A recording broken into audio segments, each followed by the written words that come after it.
कल्पना कीजिए एक छोटे बच्चे की जो रात के अंधेरों में आसमान की ओर देख रहा है और उनकी आंखों में जिज्ञासा है, दिल में सवाल है, क्या हम भी चांद तक पहुंच सकते हैं? क्या भारत भी अपनी खुद की सैटेलाइट बना सकता है? ये बच्चा कोई और नहीं बल्कि डॉक्टर विक्रम साराभाई थे, जिन्होंने भारत को अंतरिक्ष विज्ञान में नई ऊंचाई तक पहुंचाया। आज हम आपको सुनाएंगे उस महान वैज्ञानिक की कहानी जिसने भारत को अंतरिक्ष शक्ति बनाने का सपना देखा और उसे साकार भी किया।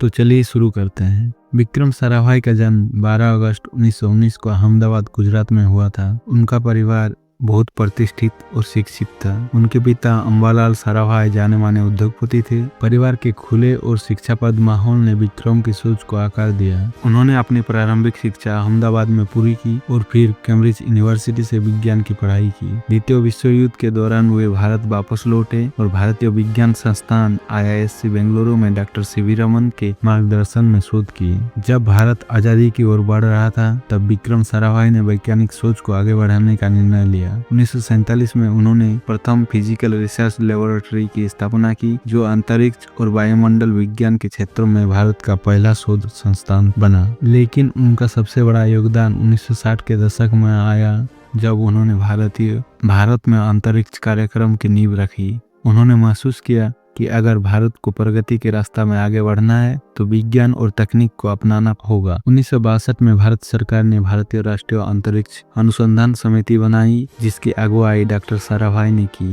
यहीं से भारत के अंतरिक्ष मिशन की शुरुआत हुई। 1969 में भारतीय राष्ट्रीय अनुसंधान समिति का नाम बदलकर ISRO Indian space research organisation रखा गया और विक्रम साराभाई को इनके पहले अध्यक्ष बनाए गए। उनके नेतृत्व में भारत ने पहला उपग्रह आर्यभट्ट बनाने की योजना बनाई, जो बाद में 1975 में लॉन्च हुई। उन्होंने छोटे स्तर पर लेकिन बड़ी महत्वाकांक्षाएं के साथ भारत के पहले rocket launching station Thumba equatorial rocket launching station की स्थापना की, जहां से 1963 में पहला साउंडिंग रॉकेट छोड़ा गया। डॉक्टर साराभाई का मानना था कि अंतरिक्ष तकनीक सिर्फ वैज्ञानिक खोज के लिए नहीं बल्कि देश के विकास के लिए भी होना चाहिए। उन्होंने भारत में सैटेलाइट टेलीविजन की शुरुआत की, जिससे गांव में शिक्षा और सूचना का प्रसार संभव हो सका।